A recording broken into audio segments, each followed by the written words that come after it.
જિલ્લાના મુખ્ય જળાશય એવા દાંતીવાડા ડેમ પર જોખમ ઊભું થયું છે। ડેમથી માત્ર 500 ફૂટના અંતરે જ એક મસમોટો ભૂવો પડ્યો હોવાના સમાચાર સામે આવ્યા છે, જેને લઈ આસપાસના લોકોમાં ભય ફેલાઈ ગયો છે।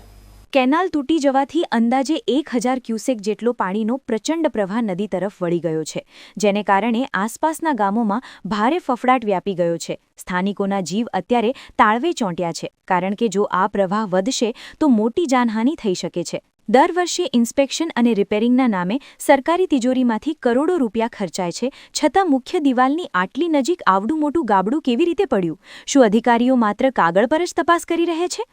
હાલમાં રેતીની બેગ અને ભારે મશીનરીથી થીંગડા મારવાની કામગીરી તો શરૂ કરાઈ છે, પણ આ કાયમી ઉકેલ નથી।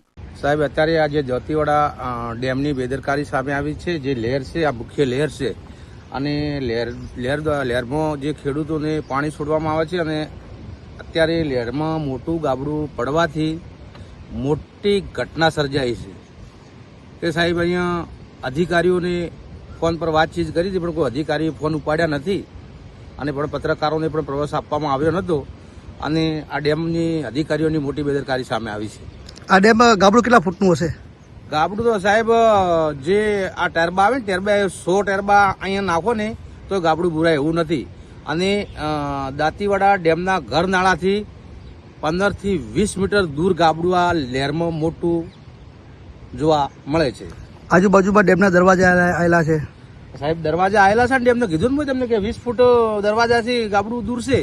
હાલ પાણી કોઈ બંધ કરવામાં આવ્યું હોય? પાણી તો સાહેબ હાલ ચાલુ જ છે, કોઈ બંધ કરવામાં આવ્યું જ નથી। કોઈ અધિકારી બીજા? કોઈ અધિકારી તો અહીંયા સાહેબ કોઈ છે ને, કોઈ પાણી બંધ કરવામાં આવ્યું નથી। પાણી છે બનાસ નદીમાં જાય છે। તો બનાસના નીચાણવાળા જે વિસ્તારો છે ત્યાં કોઈ ગામમાં લોકોને જાણકારી હોય? કોઈ સાહેબ સોશિયલ મીડિયામાં એવી પોસ્ટ નથી જોઈ કે જે દાંતીવાડા નહેર તૂટી ગઈ છે અને પાણી બનાસ નદીમાં છોડવામાં આવ્યું છે, એવી કોઈ સોશિયલ મીડિયામાં પોસ્ટ જોઈ નથી। એટલે સાહેબ, હું ના કહી શકું અધિકારીઓને કે જાણ કરી છે કે નથી કરી।